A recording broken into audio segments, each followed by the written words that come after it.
ಧರ್ಮದ ಕಡೆಗೆ ಜನರು ಬರದೇ ಇದ್ದಾಗ ಧರ್ಮವನ್ನೇ ಅವರ ಮನೆ ಬಾಗಿಲಿಗೆ ಒಯ್ಯಬೇಕು ಅನ್ನುವಂಥ ವಿಚಾರವನ್ನು ಇಟ್ಕೊಂಡು ಪೂಜ್ಯ ಮಾತಾಜಿಯವರು ಲಿಂಗಾನಂದ ಸ್ವಾಮಿಗಳು ಹಾಕಿಕೊಟ್ಟಂಥ ಒಂದು ಮಹತ್ವದ ಉದ್ದೇಶ ಇದು. 12ನೇ ಶತಮಾನದೊಳಗೆ ಏನು ಒಂದು ದೊಡ್ಡ ಕ್ರಾಂತಿಯಾಗಿ ಬಸವಾದಿ ಪ್ರಮಥರು ಮತ್ತು 770 ಅಮರ ಗಣಗಳು ಏನು ಒಂದು ಧರ್ಮವನ್ನು ಕೊಟ್ಟಿದ್ದಾರೆ, ವಚನ ಸಾಹಿತ್ಯವನ್ನು ಅದು ಬಹಳ ಪ್ರಚಾರವನ್ನು ಪಡೆಯಲಿಲ್ಲ. ಆದರೆ ಇದನ್ನು ಮನೆ ಮನೆಗೆ ಮುಟ್ಟಿಸಬೇಕು ಅನ್ನುವಂಥ ಉದ್ದೇಶಕ್ಕಾಗಿ ಪೂಜ್ಯ ಮಾತಾಜಿಯವರು ಲಿಂಗಾನಂದ ಸ್ವಾಮಿಗಳವರು ಇದನ್ನು ಹಾಕಿಕೊಟ್ಟಿದ್ದಾರೆ. ಅದಕ್ಕಾಗಿ ನಾವು ಇದನ್ನು ಜ್ಯೋತಿಯ ಕಾರ್ಯಕ್ರಮವನ್ನು ಶ್ರಾವಣ ಮಾಸದಿಂದ ಹಿಡಿದು ಪ್ರತಿದಿನ 2-3 ಕಾರ್ಯಕ್ರಮಗಳನ್ನು ಮಾಡ್ತಾ ಬಂದಿದ್ದೇವೆ. ಇದರ ಉದ್ದೇಶ ಬಹಳ ಘನವಾಗಿದೆ. ನಮ್ಮದು ಲಿಂಗಾಯತ ಒಂದು ಸ್ವತಂತ್ರ ಧರ್ಮ. 12ನೇ ಶತಮಾನದಲ್ಲಿ ಇದು ಒಂದು ಧರ್ಮ ಆಗಿದೆ.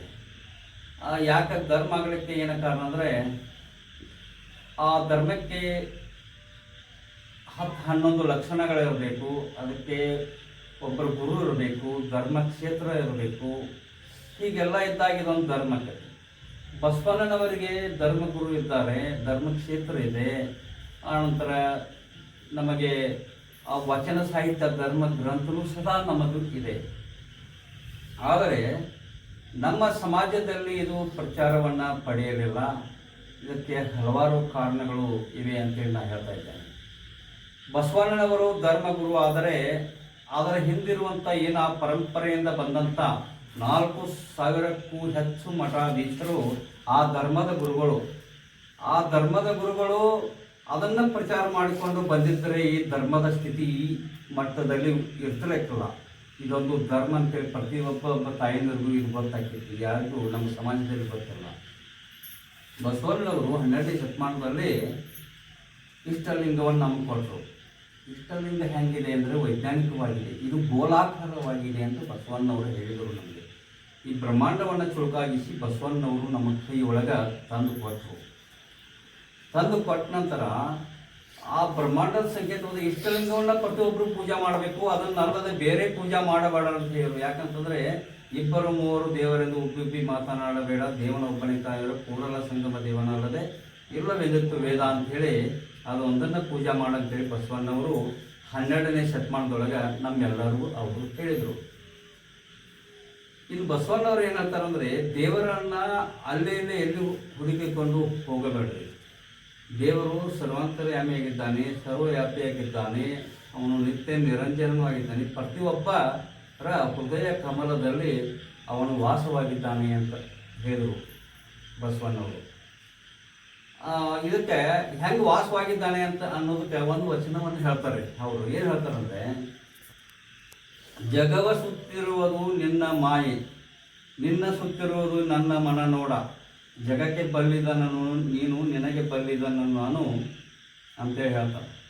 ಹೆಂಗಂದ್ರೆ, ಭಾಳ ಬರಹದಾಗಿರುವಂಥ ಪರಮಾತ್ಮ ಜಗವನ್ನೆಲ್ಲವನ್ನು ಬಲ್ಲ, ಆದರೂ ಅವನನ್ನು ನಾನು ಬಲ್ಲೆ ಅಂತ ಇಲ್ಲಿ ಹೇಳ್ತಾರೆ. ಅದು ಹೇಗೆ ಅಂತ ಹೇಳ್ತಾರೆ ಅವರು. ಕರಿಯು ಕನ್ನಡಿಯೊಳಗಡಗಿದಂತೆ ನೀ ಅನ್ನೊಳಗಡಗಿದಿ ಕೂಡಲ ಸಂಗಮ ದೇವ ಅಂತ ಹೇಳ್ತಾರೆ. ಒಂದು ದೊಡ್ಡ ಆಣೆಯನ್ನು ಯಾವ ರೀತಿಯಾಗಿ ಒಂದು ಕನ್ನಡಿಯಲ್ಲಿ ಬಂಧಿಸುತ್ತೇವೆವೋ ಅದೇ ರೀತಿ ನನ್ನ ಕನ್ನಡಿ ಅನ್ನುವಂಥ ಹೃದಯ ಕಮಲದಲ್ಲಿ ನಿನ್ನನ್ನು ಬಂಧಿಸಿದ್ದೇನೆ ಅಂತ ಹೇಳ್ತಾರೆ. ಪರಮಾತ್ಮ ಎಲ್ಲಿಲ್ಲ, ನಮ್ಮ ಹೃದಯ ಕಮಲದಲ್ಲಿ ಇದ್ದಾನೆ ಅಂತೇಳಿ ಅವರು ಹೇಳ್ತಾರೆ. ಅದಕ್ಕಾಗಿ ಒಂದೇನಂತಂದರೆ, 12ನೇ ಶತಮಾನ ಬಸವಣ್ಣವರು ಇಷ್ಟಲಿಂಗದ ರೂಪವನ್ನು ಕೊಟ್ಟು ಲಿಂಗಾಯತ ಧರ್ಮವನ್ನು ಮಾಡಿದಾರಲ್ಲ, ಇದನ್ನು ಪ್ರತಿಯೊಬ್ಬರು ಇಷ್ಟಲಿಂಗ ಪೂಜೆಯನ್ನು ಮಾಡಬೇಕಂತ ಹೇಳಿದರು, ಪ್ರತಿಯೊಬ್ಬರು ಮಾಡ್ಬೇಕಂತ ಹೇಳಿದರು. ಆದರೆ ನಮ್ಮ ಸಮಾಜದಲ್ಲಿ ಬೆಳಕಿಗೆ ಬರಲಿಲ್ಲ ಇದು. ನಮ್ಮ ತಾಯಂದರಿಗೆ ಎಲ್ಲರಿಗೂ ಮದುವೆ ಒಳಗೆ ಗುಂಡ್ಗಡಿ ಕೊಡ್ತಾರೆ. ಯಾವ್ದಾರ ಸಂಕೇತ ಅಂತ ಕೊಡ್ತಾರೆ? ಲಿಂಗದ ಮರ್ಯಾದೆ. ಲಿಂಗದ ಮರ್ಯಾದೆ ಅಂದ್ರೆ ಗುಂಡ್ಗಡಿಗೆಯನ್ನು ನಮಗೆ ಕೊಡ್ತಾರೆ. ಆದರೆ ಆ ಲಿಂಗವನ್ನು ನಾವೆಲ್ಲ ಮರೆತು ಬಿಟ್ಟಿದ್ದೆವು. ಗುಂಡ್ಗಡಿನೂ ಆ ನಂತರ ಎಲ್ಲೋ ಗೂಟಕ್ಕೆ ಹಾಕ್ತೇವೆ. ಇದು ಬಹಳ ತಪ್ಪು. ಇದನ್ನು ತಿಳಿಸ್ಕೊಡ್ಬೇಕಾಗಿತ್ತು, ಆದರೆ ತಿಳಿಸ್ಕೊಟ್ಟಿಲ್ಲ ಅನ್ನೋದನ್ನು ನಾವು ತಿಳ್ಕೊಬೇಕಾಗ್ತದೆ. ಅದಕ್ಕೆ ಬಸವಣ್ಣವರು ಕೊಟ್ಟಂಥ ವೈಜ್ಞಾನಿಕ ಧರ್ಮ ಬಹಳ ಸರಳವಾಗಿದೆ. ಯಾವ ರೀತಿಯಾಗಿದೆ ಅಂತಂದರೆ, ಬಸವಣ್ಣವ್ರು ಕೊಟ್ಟದ್ದು ನಮ್ಮ ಒಳಗೆ ದೇವ್ರು ಹೆಂಗದ ಅನ್ನೋದಕ್ಕೂ ಒಂದು ಉದಾಹರಣೆ ಕೊಡ್ತಾರೆ. ಒಂದು 2 ವಚನ ಅವರು. ಮರದೊಳಗೆ ಮಂದಾಗ್ನಿಯನ್ನು ಉರಿಯದಂತೆ ಏರಿಸಿದೆ. ಮರದೊಳಗೆ ಮಂದಾಗ್ನಿಯನ್ನು ಉರಿಯದಂತೆ ಇರಿಸಿದೆ.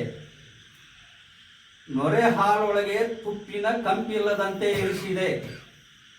ನೊರೆ ಹಾಲೊಳಗೆ ತುಪ್ಪಿನ ಕಂಪಿಲ್ಲದಂತೆ ಇರಿಸಿದೆ. ಶರೀರದೊಳಗೆ ಆತ್ಮನನ್ನು ಆರಿಗೂ ಕಾಣದಂತೆ ಇರಿಸಿದೆ. ನೀ ಬೆರೆಸಿದ ಭೇದಕ್ಕೆ ನಾನು ಬೆರಗಾದನೆಯ ರಮನಾಥ ಅಂತ ಹೇಳ್ತಾರೆ.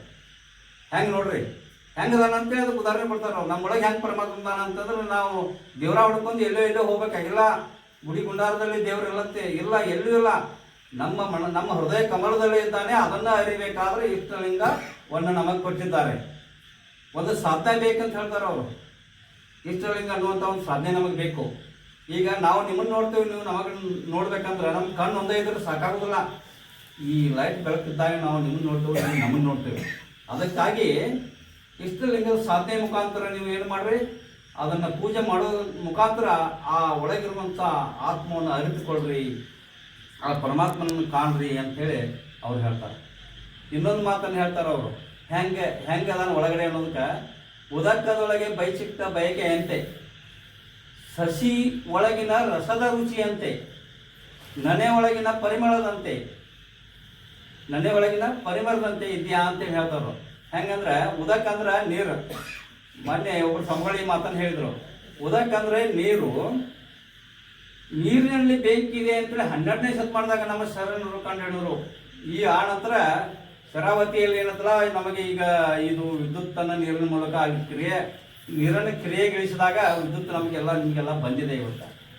ಅದಕ್ಕಾಗಿ 12ನೇ ಶತಮಾನದಾಗ ಅದು ಶರಣರೆಲ್ಲ ವಿಜ್ಞಾನಿಗಳು ಅಂತೇಳಿ ನಾವು ತಿಳ್ಕೊಬೇಕಾಗತ್ತೆ. ಈ ಸಮಯದೊಳಗೆ ಒಂದು ಸಸಿ ಇರ್ತದೆ, ಅದ್ರಾಗ ರುಚಿಯಾದ ಹಣ್ಣು ಕೊಡ್ತದೆ ಅನ್ನೋದು ಗೊತ್ತು. ಸಸಿ ಕೊಡ್ತದೆ. ಅದು ಯಾಕಂದ್ರೆ ಕ್ರಿಯೆ ಮೂಲಕ ಅದು ದೊಡ್ಡ ಆದ ನಂತರ ನಮಗೆ ಕೊಡ್ತದೆ. ಆ ರೀತಿ ನಾವು ಕ್ರಿಯೆ ತಿಳಿಸಿದಾಗ ಈ ಪೂಜೆ ಮಾಡೋದರ ಮುಖಾಂತರ ನಮಗೇನಾಗತ್ತೆ, ಪರಮಾತ್ಮನನ್ನು ಕಾಣಲಿಕ್ಕೆ ಸಾಧ್ಯ ಇದೆ ಅಂಥೇಳಿ ನಾವು ತಿಳ್ಕೊಬೇಕಾಗತ್ತೆ. ಅದಕ್ಕಾಗಿ ಇನ್ನೊಂದೇ ಮಾತು ತಮಗೆ ಹೇಳೋದಂತಂದ್ರೆ, ನಮ್ಮ ಸಮಾಜ ನಾವೆಲ್ಲ ಏನು ಮಾಡಿಬಿಟ್ಟಿದ್ದೇವೆ ಅಂತಂದ್ರೆ, ಈಗ ನಮ್ಮ ಧರ್ಮದ ಆಚರಣೆಗೆ ಬರಬೇಕಾಗಿದೆ. ನಾವೆಲ್ಲ ವೈದಿಕ ಸಂಪ್ರದಾಯದ ಆಚರಣೆಗಳಿಗೆ ಹೋಗ್ತಾ ಇದ್ದೇವೆ. ಇದು ಭಾಳ ಪ್ರತಿಯೊಬ್ಬರು ತಿಳಿದುಕೊಳ್ಳಬೇಕಾದದ್ದು, ಇನ್ನೊಬ್ಬರಿಗೆ ತಿಳಿ ಹೇಳೋದು. ಬಹಳ ಒಂದು ಸಂದಿಗ್ಧ ಪರಿಸ್ಥಿತಿಯಲ್ಲಿ ಲಿಂಗಾಯತರು ನಾವಿದ್ದೇವೆ. ಲಿಂಗಾಯತರಾದವರು, ಲಿಂಗಾಯತ ಧರ್ಮೀಯರು ಲಿಂಗಾಯತ ಧರ್ಮದ ಆಚರಣೆಗಳನ್ನು ಆಚರಿಸಬೇಕಾಗಿದೆ. ನಮ್ಮ ಆಚರಣೆಗಳು ಹಾಗಾದ್ರೆ ಯಾವುವು? ಅಷ್ಟಾವರಣಗಳು, ಗುರು ಲಿಂಗ ಜಂಗಮ.